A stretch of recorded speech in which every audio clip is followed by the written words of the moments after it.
recevoir aujourd'hui pour le webinaire de la RIPME où on va parler des très petites entreprises vers de nouvelles modèles d'affaires. Donc, nous avons trois panélistes aujourd'hui, Marion Poche de l'Université Montpellier, Isabelle Calmé de l'Université de Tours et Colette Fourcade de l'Université de Montpellier également.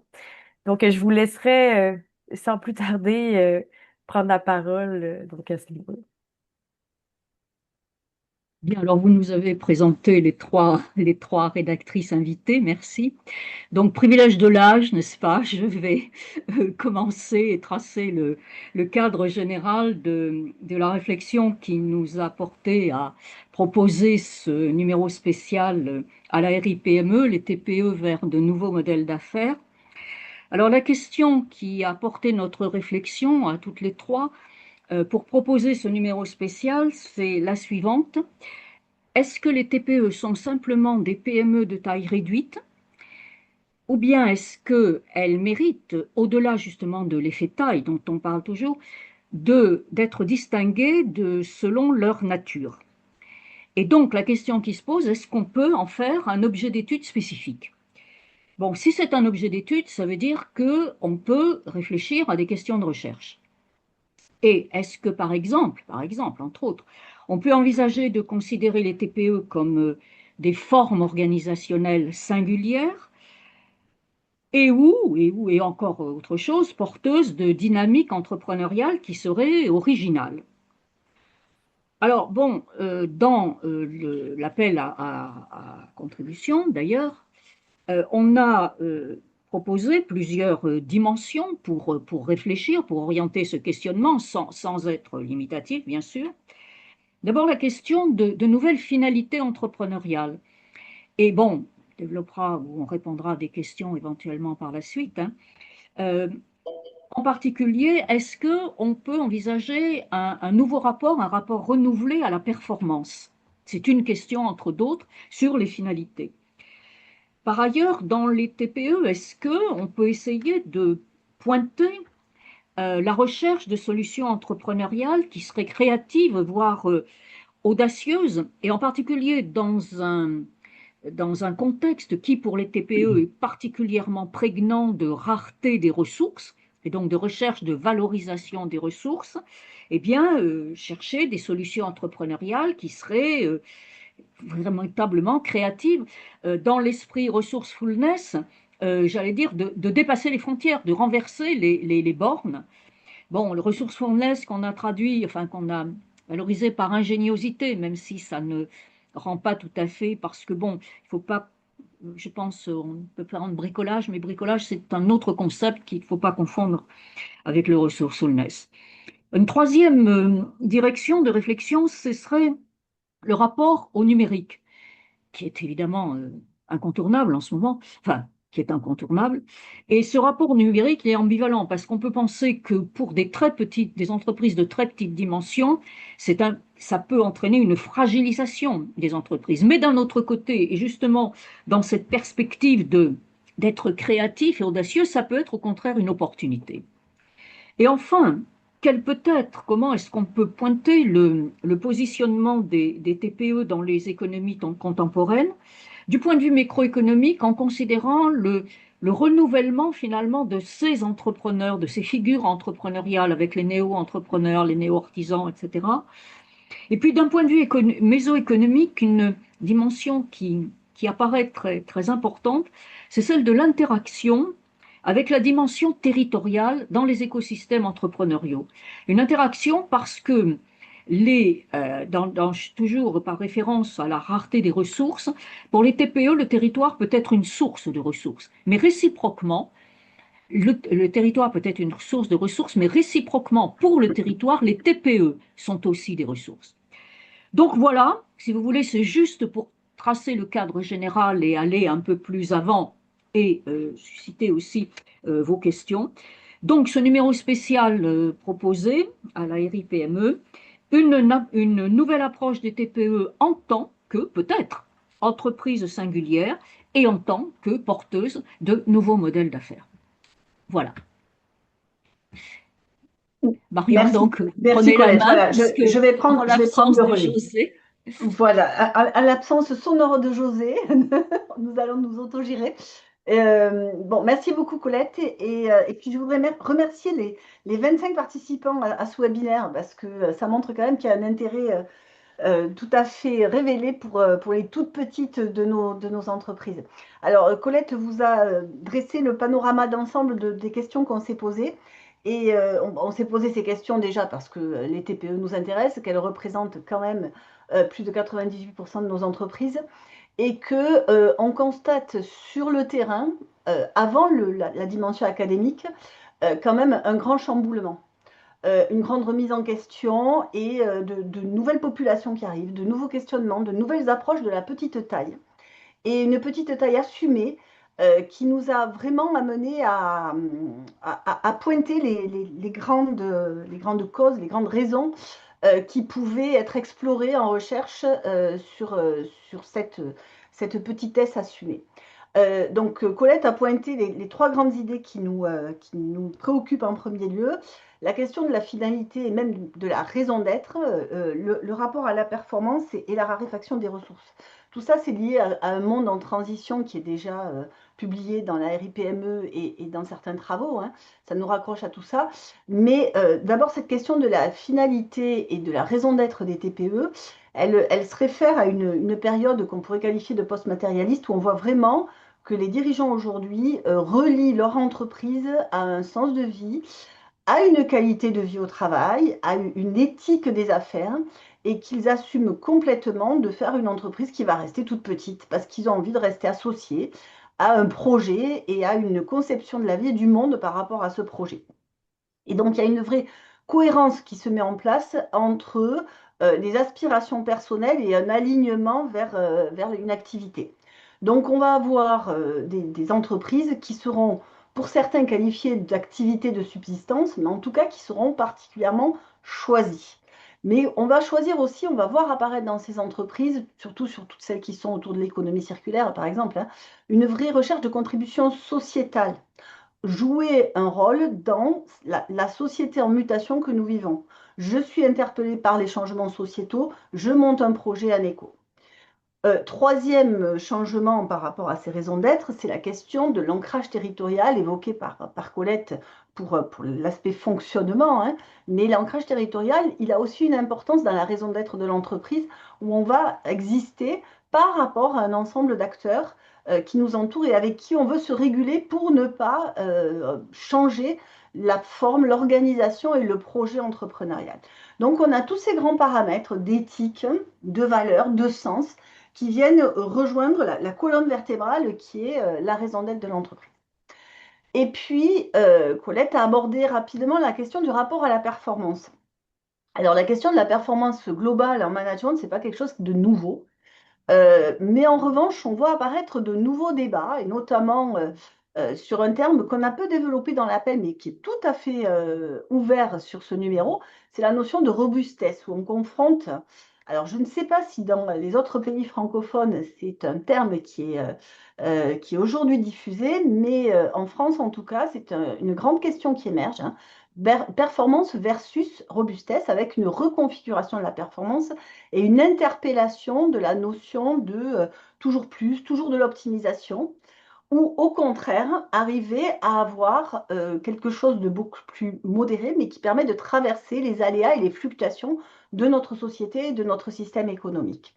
Donc on pourra y revenir tout à l'heure dans les échanges, mais cette question-là, elle permet d'aborder la performance de façon beaucoup plus située par rapport à un contexte donné, à une représentation, à des aspirations, mais aussi de manière beaucoup plus plurielle. Par moments, on parle de performance, par d'autres, on pourra s'interroger sur la pluralité, aussi en intégrant des paramètres sociaux, écologiques, existentiels même, liés à cette performance. Le troisième volet qu'a abordé Colette, c'est celui de la raréfaction des ressources. Alors, on en avait parlé toutes les deux dans notre dernière communication au CIFE-PME, hein, cette notion de resourcefulness, hein, et d'audace et d'ingéniosité. Ça amène aussi à des formes d'innovation frugale, à des démarches de bricolage, hein, pour faire moins, pour faire mieux. Et donc, cette remise en question de l'optimisation de l'activité, voire de la surchauffe d'activité, mais au contraire de recombinaison, de réorchestration des ressources dans un respect à la fois du vivant, à la fois de l'existant et puis plus largement de tous nos écosystèmes. Alors, sur cet aspect-là, bien sûr, on pense à toute l'économie sociale et solidaire, aux aspects coopératifs, encore une fois, la circularité de l'activité. Et donc, on a des formes d'entreprises qui émergent qui n'existaient pas jusque-là. Alors, ces trois volets essentiels que nous avons voulu explorer, ils pourraient être résumés à travers trois trajectoires stratégiques, mais c'est certain qu'il y en a bien d'autres, hein. Déjà, la stratégie de la sobriété créative, essayer de transformer cette raréfaction des ressources en opportunités, en nouvelles voies. Alors, on voit apparaître des nouveaux profils, les néo-artisans, les néo-ruraux, qui vont apporter de nouveaux regards sur les nouvelles situations en termes de ressources et de potentiel. Et puis, il y a une autre forme de stratégie, une deuxième, qui est celui d'explorer des voies de performance alternatives, d'autres critères de réussite. La réussite ne passe pas nécessairement par des paliers, par un travail à 70 heures par semaine, un épuisement. Et puis, il y a des populations qui vont chercher autre chose dans la performance. Et une dernière voie stratégique pourrait être celle de l'ancrage territorial et relationnel, entreprendre et avoir une TPE pour travailler de façon coopérative, en réseau. Alors, chez nous, dans le Sud, là, on a des réseaux qui se mettent en place sur des thématiques, sur les entreprises à mission, et où, par exemple, les TPE vont se réguler entre elles, vont interchanger, vont hybrider leur mode de fonctionnement entre le domaine marchand, le domaine social, pour garder une petite taille et y trouver une autre satisfaction. Alors là, on retrouve des entrepreneurs beaucoup plus engagés. Mais sur ce volet-là de l'ancrage territorial, je pense qu'Isabelle a beaucoup plus que moi à exprimer, notamment avec l'approche par les écosystèmes.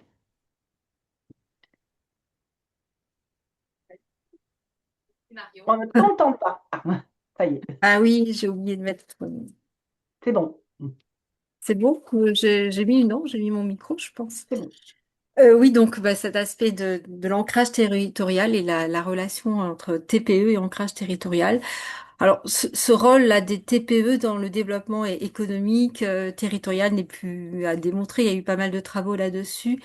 Mais ce qui nous semble peut-être particulièrement intéressant aussi à interroger dans le cadre de ce numéro, c'est vraiment peut-être ou de réinterroger la nature du lien, voilà, qui unit les TPE à leur territoire. Ces TPE sont vraiment ancrées dans le local. Colette l'a dit, Marion également l'a souligné.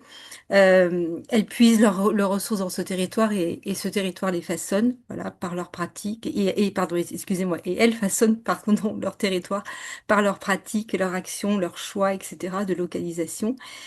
Donc ce territoire, il est pas simplement un cadre en quelque sorte, c'est vraiment un espace qui est vécu, c'est un espace qui est choisi, qui est co-construit par les TPE.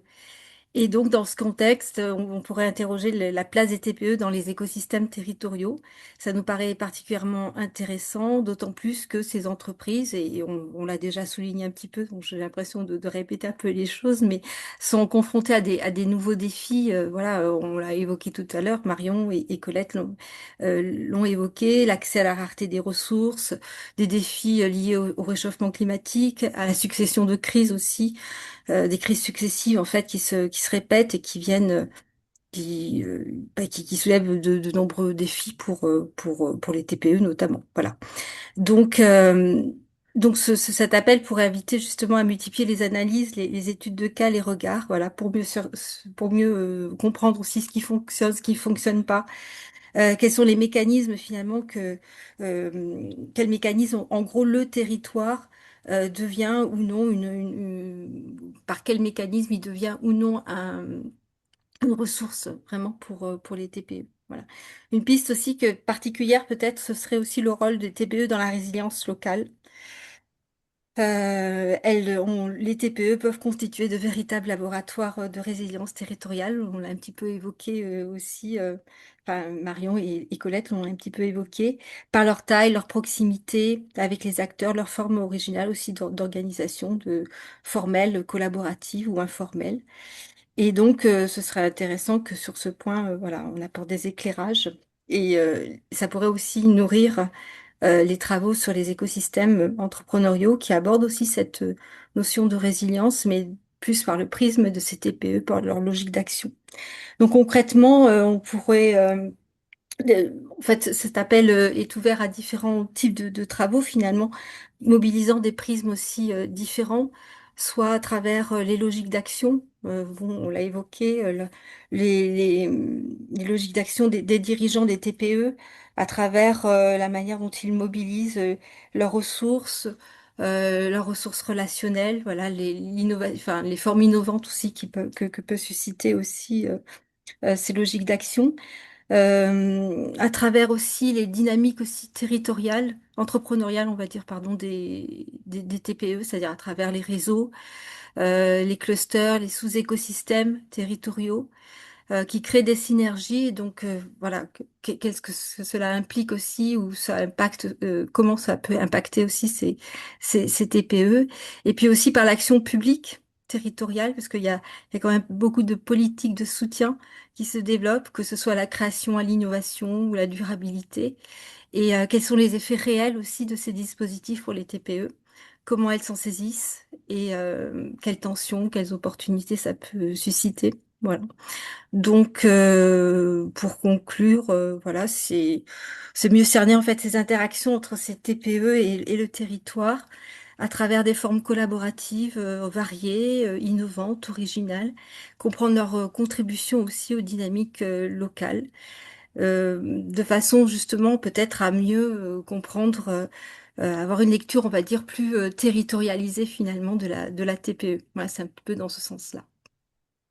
Je sais pas si j'étais exhaustive. Enfin, je ne suis pas exhaustive, mais voilà, ça ouvre peut-être à plein de questions, justement. Le but n'est peut-être pas qu'on soit exhaustive, mais qu'on éveille des curiosités, des envies, des idées, et que chacun puisse raccrocher ses préoccupations et ses projets d'articles à ce qu'on a dit, hein. Ce qu'on a essayé de vous faire passer, c'est qu'on est parti de certains constats forts et qu'on s'est aperçu qu'il y avait une multitude de secteurs et de contextes environnementaux et de projets qui pouvaient se raccrocher à ces constats, et que c'est cette diversité qui nous a interpellés parce que on pense qu'il y a un réel changement profond dans l'approche et dans l'acceptation de la petite taille. José, as-tu fait ton retour sonore parmi nous? Non, on ne t'entend pas. Désolée, désolée. Bon, tu peux essayer de repartir, de revenir, on t'accueillera avec plaisir, José. On va peut-être continuer par les temps d'échange, hein. Tu veux bien, José, hein, on continue le... D'accord. Mélina, on se débrouille? Oui, Très bien. on peut y aller comme ça. On peut y aller comme ça. Très bien. Alors, est-ce que vous avez des questions, des propositions, quelque chose qui était peut-être pas clair dans ce qu'on a voulu exprimer? On est là pour échanger avec vous. Bonjour. Bonjour. Est-ce que je peux prendre la parole? Ah oui, Ah, ok, merci avec beaucoup. plaisir. Merci également pour ce numéro spécial. Il est vraiment très intéressant et je vous en félicite. Moi, en tout cas, je m'appelle Jeanne Cherbib, je suis docteur en stratégie d'entreprise et j'ai déjà travaillé sur les PME aussi bien dans les alliances internationales que dans les PME, TPE. Tout récemment, j'ai travaillé sur la notion de legal tech, où nous avons identifié les sous-écosystèmes des legal tech en France et en Europe. Ma question dans le TPE, ça, ce qui m'a attiré justement et a souligné mon intérêt par rapport à ça, c'est plutôt vers quel business model innovation on va deux points de vue LegalTech, c'est-à-dire on va partir d'un cabinet d'avocats qui va innover, qui va utiliser des ressources, qui va changer tous les aspects fondamentaux auxquels on était habitué. D'ailleurs, à un certain moment, cette notion d'innovation et de numérisation était, on l'a identifié comme les braconniers du droit parce qu'on était dans l'éthique, dans le un sens unique de la démarche, c'est que le client qui vient vers l'avocat qui lui va donner ou va l'aider conformément à sa demande. Et on a vu depuis quelques années une évolution considérable de cette mission principalement liée à, je dis à one way to double way, c'est que aussi bien le client qui est venu vers l'avocat, mais l'avocat également aujourd'hui par une démarche plus performante, par une démarche plus économique, par une offre plus variée, va vers le client et lui propose aussi bien à titre individuel, le particulier, que, enfin, je veux dire, en B2B ou en B2C, la démarche est différente et elle est plutôt aujourd'hui innovante dans le sens similaire à une entreprise proprement dit à but lucratif. Enfin, jusqu'à quelques années, on n'avait pas cette considération du cabinet comme une entreprise à part entière. C'était plutôt, on avait une autre culture de ce que c'est un cabinet d'avocats, alors que finalement, ce n'est qu'une entreprise à part entière à but lucratif, mais qui n'est pas visiblement euh, soulignée en tant que telle, en tout cas. Donc, ma question, c'était par rapport, j'avais lu le, l'appel à com, et j'étais plutôt sur les deux aspects, mais je ne sais pas si je rentre dans les clous, par rapport à la trajectoire stratégique dynamique, diversification, profil de dirigeant, parce qu'on note aujourd'hui que dans cette démarche de LegalTech, il n'y a pas que les avocats, donc il y a un profil de dirigeant qui est différent, effectivement. Il y a ceux qui ont suivi un parcours académique lié à des business, des écoles privées ou à des écoles d'affaires, et qui se sont greffés sur cette notion-là ou ce terrain-là. Et il y a ceux également, il y a les avocats qui ont eu un parcours en droit et qui ont justement développé et diversifié leur business model. Donc, c'est les deux trajectoires, enfin, c'est les deux axes sur lesquels je me suis positionnée en ayant, je ne sais pas, là, votre retour, soit la trajectoire stratégique dynamique par rapport à la diversification du profil et dans quelle mesure la diversification du profil peut amener effectivement à des à des business models nouveaux et différents et innovants. Et puis, par rapport effectivement à l'aspect que vous avez souligné tout bonnement tout à l'heure, où on parle d'opportunités par rapport à l'innovation et face les legal tech face à cette vague de numérisation et tout récemment à l'IA et à l'agentique et ainsi de suite. Je pense qu'Isabelle, c'est pour toi, ça. Pour moi. Pour les business, oui, Pour alors les écosystèmes, oui. si j'ai bien compris, oui, ça peut être intéressant comment elle participe aussi dans les écosystèmes finalement. Et puis peut-être leur relation aussi au TPE, parce que alors, ce sont des petites Des TPE TPE. Oui. Mm. en tant que telles, ouais. Donc comment elles participent peut-être Oui, à la oui. dynamique de l'écosystème aussi, ça pourrait être intéressant de l'aborder sous cet angle-là. Je sais pas, ça dépend de vos Donc, données. Oui, oui, et oui. Dans un premier temps, nous avons identifié l'évolution de l'écosystème et d'ailleurs, dans un article, la RIPME, hein, tout récemment, est sorti, où on Oui, avait identifié l'écosystème et le sous-écosystème et comment est-ce qu'il a évolué au cours à partir de 2015 jusqu'à aujourd'hui, comment est-ce que l'écosystème a évolué et comment la notion, en fait, l'acceptation et la démocratisation de comme je vous ai dit tout à l'heure, il y avait quand même une résistance énorme de la part des avocats par rapport à cette notion de numérisation, par rapport à mm, cet aspect de oui. double ways dans la démarche. Et du coup, jusqu'à ce qu'aujourd'hui, il y a eu une démocratisation par l'augmentation, des nombres de legal tech, l'acceptation de cet aspect de numérisation, et puis ça se développe de plus en plus. Mais là, le focus peut-être que dans un deuxième temps auquel je visais, c'est plutôt à l'aspect dans quelle mesure il y a eu business model innovation, dans quelle mesure effectivement on va participer davantage à cet écosystème où, d'un point de vue proprement TPE, comment est-ce que les choses s'avancent et qu'est-ce qu'on apporte, comme vous l'avez bien souligné tout à l'heure, la contribution sociétale, comment se fait l'orchestration des ressources, effectivement. Et Mm. voilà. Quelle est la valeur apportée? Et ça amène à un éclairage qu'on a peu exploré dans l'écrit de notre appel, mais que vous soulignez et qui est très important, c'est quelle est la nouvelle raison d'être des entreprises avec l'IA aussi. Vous avez parlé du Tout à numérique, fait. Tout à et fait. l'IA transforme complètement ces métiers, que ce soit avocat ou même expertise comptable, Tout à qui fait. sont en train de transformer leur mission et leur conscience d'eux-mêmes et qui s'interrogent, qui sont très en avance sur d'autres secteurs, Tout à d'autres fait. métiers et Mm. qui peuvent être une exemplarité pour ce point-là, cet Tout à fait. alignement et leur rôle dans la société. Parce qu'alors, les experts comptables, ils font un virage à 360 là. Ouais, ils sont Exactement. assez agiles. Mais ce sont des questions tout à fait pertinentes et tout à fait alignées avec ce qu'on a voulu soulever. OK. Merci. Merci Merci à beaucoup. vous. Est-ce qu'il y a d'autres interventions? D'autres Si je peux me questions? permettre, j'aurais une question pour Nathalie. vous, s'il vous plaît. Merci. Oui. Alors, je voudrais vous entendre savoir si vous considérez la personne travailleur autonome une TPE. Colette? Question piège. Désolée. Non, enfin, Travailleur autonome, c'est à la fois entreprise libérale et à la fois auto-entrepreneur. C'est ça, ces deux catégories-là. Colette. ben, sur l'auto-entrepreneur, dans les travaux qu'on a pu faire sur les TPE, on avait toujours, j'allais dire, exclu les auto-entrepreneurs. En revanche, j'entrais lire l'entreprise unipersonnelle, il n'y a pas d'exclusion. Il n'y a pas d'exclusion, enfin pourquoi pas? C'est pas parce qu'il est tout seul qu'il ne doit pas avoir une stratégie, et j'allais dire d'autant plus. Donc, alors le problème de l'auto-entrepreneur, c'est que c'est un petit peu difficile, c'est très très diversifié et on a un peu de mal à les évaluer, on n'a pas beaucoup d'informations, y compris statistiques. En revanche, sur l'entreprise unipersonnelle, enfin un seul, pourquoi pas? Et quel que soit le secteur d'ailleurs, parce qu'il peut y avoir des secteurs dans des secteurs où c'est très différent de ce qu'est en général l'auto-entrepreneur. Donc, pourquoi pas?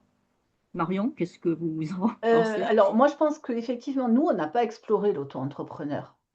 Mais il y a quand même énormément de discussions actuellement, y compris dans les institutions, en tout cas en France, sur leurs relations et leur rôle vis-à-vis des autres organes représentant les TPE et les PME, pour le coup, hein, parce que souvent, c'est dans les instances, on a les deux, et ils sont un peu considérés à part des autres populations, mais en même temps, c'est quand même une population d'entrepreneurs qui prend une ampleur phénoménale, hein.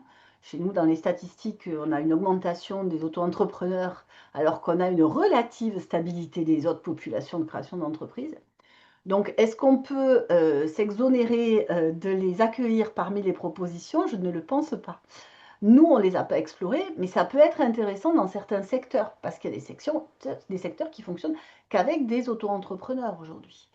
Et là aussi qui ont assumé j'ai fait un article très critique sur The Conversation l'année dernière, sur un moment de TVA, là, sur l'auto-entrepreneur. Et tous les auto-entrepreneurs qui m'entourent m'ont sauté dessus en me disant, si j'étais pas auto-entrepreneur, je n'arriverais pas à avoir mon activité, mais qu'est-ce que tu racontes? Et donc, bon, moi, c'était inspiré de travaux de juristes, etc., hein, j'avais fouillé le travail, et c'était le regard TPE. Pour le coup, j'avais regardé le prisme du biais concurrentiel, etc., que ça apportait.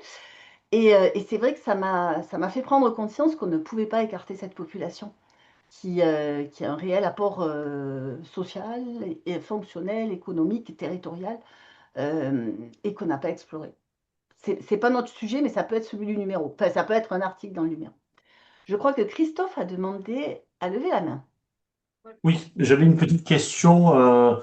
On a commencé un travail sur l'entrepreneuriat monastique. Mm. Donc dans des abbayes avec des moniales qui ont développé une activité. Et du coup, Il y a tout un intérêt sur le fait que ça développe des business models dans laquelle la question du temps est très différente et ça amène à des arbitrages qui sont pas du tout les mêmes que ce qu'on peut trouver parfois dans d'autres entreprises, mais qui sont pas inintéressants par rapport à la question resourcefulness, finalement, qu'on pourrait trouver aujourd'hui se poser dans d'autres entreprises. Donc, la question, est-ce que sur ces cas qui sont très atypiques, hein, l'entrepreneuriat monastique, c'est à la fois un secteur qui est pas négligeable, mais c'est atypique, est-ce que c'est des choses qui peuvent vous intéresser? Colette ou Bah, Isabelle, peu importe. j'allais dire, Moi, je pense que oui, hein. Enfin, oui, bien j'allais sûr. dire, c'est effectivement original, mais why not? Enfin bon, Ben oui. quand on parle de nouveaux modèles d'affaires, pourquoi pas? Alors bon, c'est sûr que c'est assez étroit, j'allais dire, mais est-ce que, justement, de ce type d'expérience, on peut tirer des images ou des idées pour de nouveaux modèles d'affaires qui ne seraient pas uniquement applicables à ce secteur très, très, très, très pointu, disons. En tout cas, c'est ce qu'on essaie de regarder effectivement dans quelle mesure ça peut, je dirais Enrichir. pas inspirer parce que c'est pas le mot, mais ça peut donner un certain nombre d'approches qui sont différentes d'approches qu'on trouve traditionnellement dans les modèles d'affaires. Mm. Ben, c'est ça en fait, hein. Quand on dit des entreprises qui sont originales, créatives, etc., ça rentre. C'est intéressant à explorer et à voir, j'allais dire, à la limite, enfin pas à la limite, à voir ce que on peut en tirer comme idée justement de stratégies différenciées et qui dépassent les limites, hein. Vous savez, vous avez travaillé, Christophe, avec Stéphane et avec d'autres sur le resourcefulness, hein. Bon, donc qui dépassent les limites. En tout cas, ça cherche à en créer d'autres, de ressources. Oui, c'est ça. Voilà, Oui, c'est Ça voilà. repousse les limites, oui. Avant de donner la parole à Abel, je vois que dans le chat, José nous dit que une autre perspective est de ne pas voir la TPE comme un début dans le cycle de vie des entreprises, mais un état final pour la plupart des entrepreneurs. Oui, Mm. oui, c'est ça. C'est une finalité de rester tout petit. Oui, Il y a une question aussi qu'on n'a pas abordée ni dans l'écrit ni dans les discussions, c'est le fait de vouloir travailler sur son projet et de ne pas vouloir manager. On peut avoir un projet stratégique, mais ne pas avoir envie de manager du personnel, avoir deux personnes, ça suffit. On ne fait pas du management, là, on interagit, on est un ajustement mutuel au sens de Mintzberg, et on ne veut pas aller plus loin. Donc, effectivement, c'est ce que j'appelais tout à l'heure, et je pense que c'est au moment où tu as décroché, José, hein, le fait d'être des TPE assumés. On choisit de rester tout petit. Tout à fait.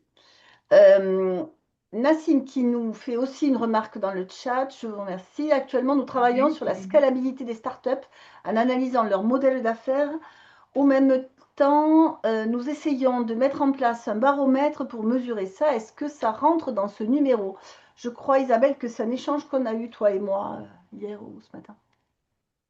Les Oui. startups.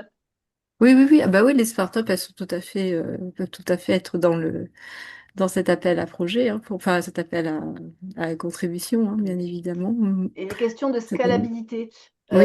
c'était pas les questions qu'on s'était posées en prime abord, puisqu'on était plutôt sur justement les TPE assumées que sur la scalabilité. Mais parfois, il y a d'autres questions qui peuvent apparaître hein, avec la croissance de ces entreprises et puis le fait d'être pris dans cette course et de ne pas le choisir et de faire d'autres choix et de revenir en arrière. Donc oui, oui, tout dépend comment vous allez l'éclairer, mais ça peut nous intéresser. Alors, avant de regarder encore le chat, je vais peut-être donner la parole à Abel qui a levé la main.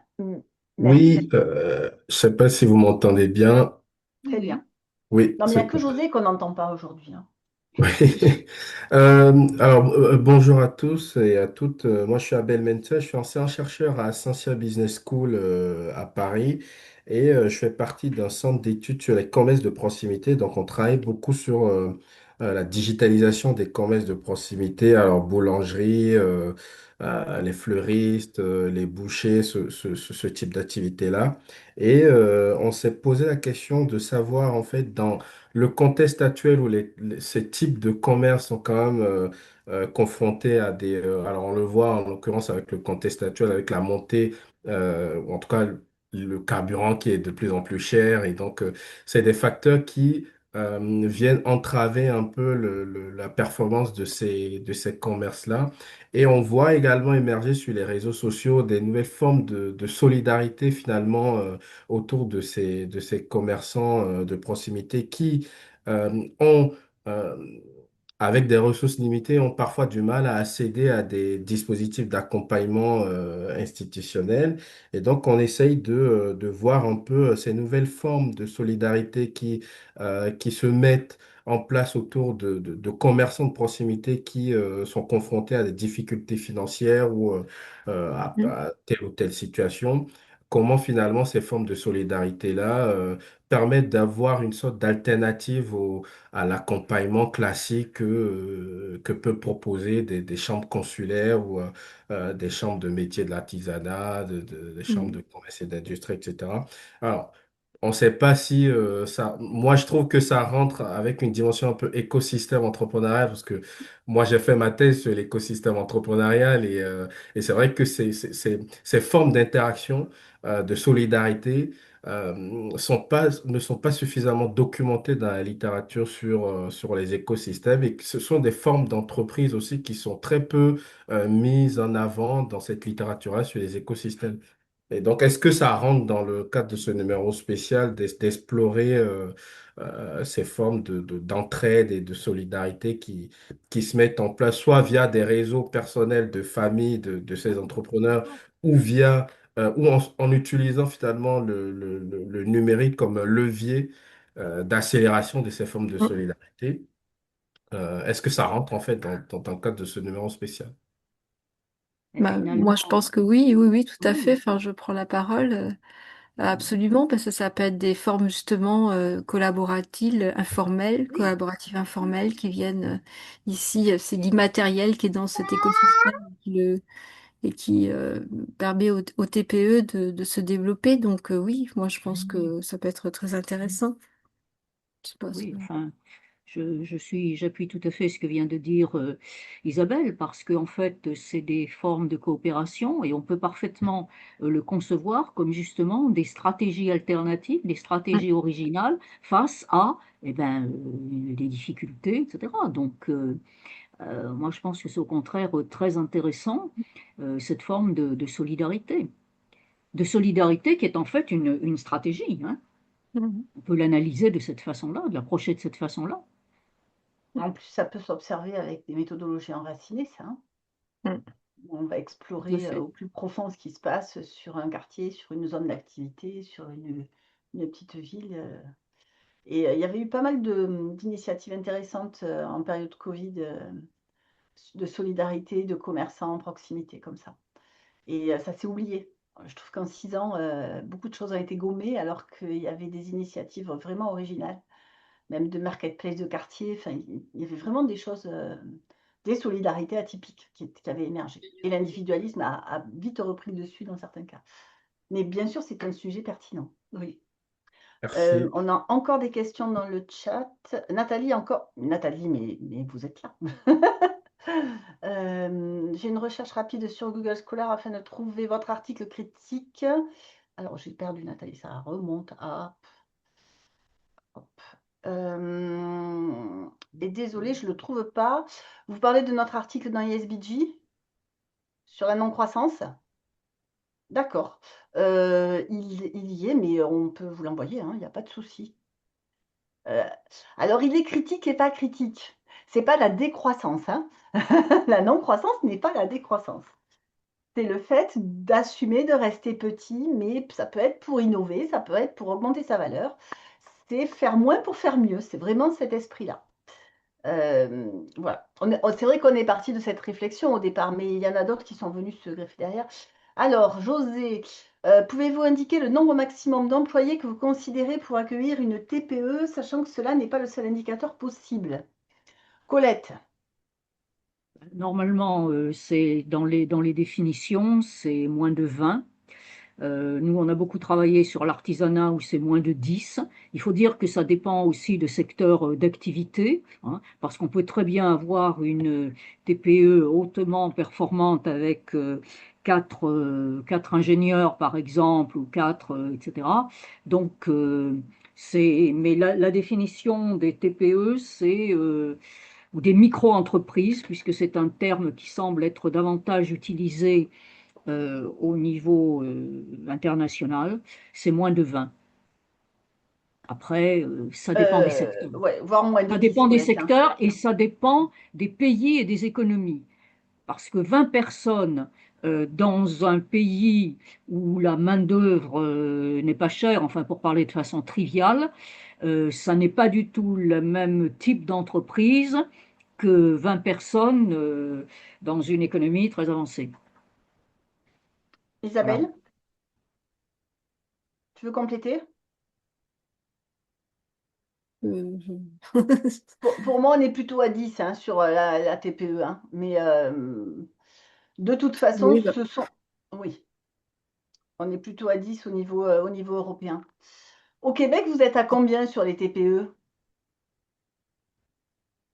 10 ou 5? Oh non. 10 ou Non, 5, là, ouais. Voilà, non, oui. là, on va, enfin bon, c'est, Ben, on a parlé Souvent, on de dit moins de l'entreprise 10. unipersonnelle. ouais, voilà, Ah c'est ouais. plutôt moins de 10 voilà. Sur les standards européens, il me semble aussi. Ouais. Est-ce qu'il y Ouais, a vous d'autres êtes... questions? Oui, Voilà, autour de ministère 20, de on est plutôt l'Industrie. sur la petite entreprise et non pas sur la Oui, TPE, c'est vrai. Mm. voilà, ben, on est plutôt sur la petite entreprise. Mm. Est-ce qu'on C'est a d'autres questions? Est-ce que j'ai passé toutes les questions? Combien de papiers vous acceptez dans ce numéro? Alors Oh, ça, c'est plutôt la RIPME qui va oui, répondre. oui.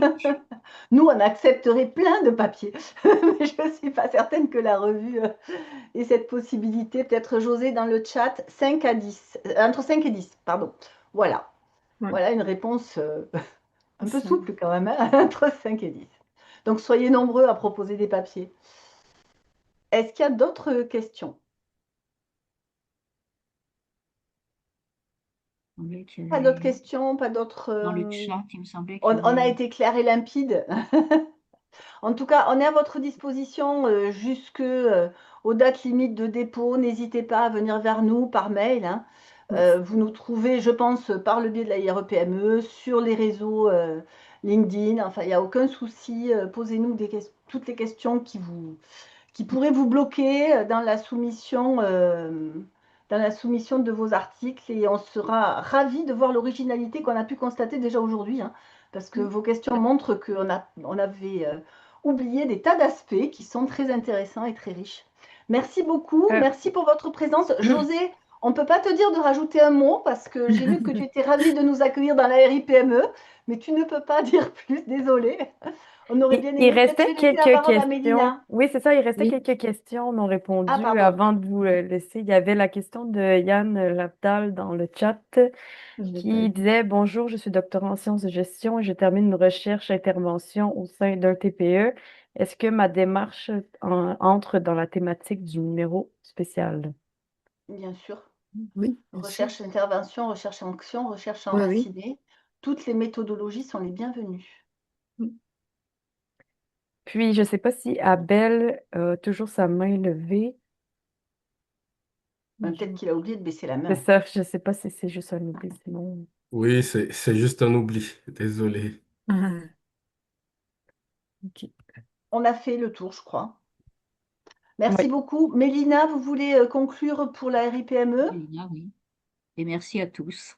Oui, ben merci d'être présent. Ben, la réunion le webinaire aujourd'hui est enregistré, donc on va pouvoir partager là, par la suite le lien. Là, je voyais qu'il y avait certaines questions là, par rapport à ce lien d'enregistrement aussi.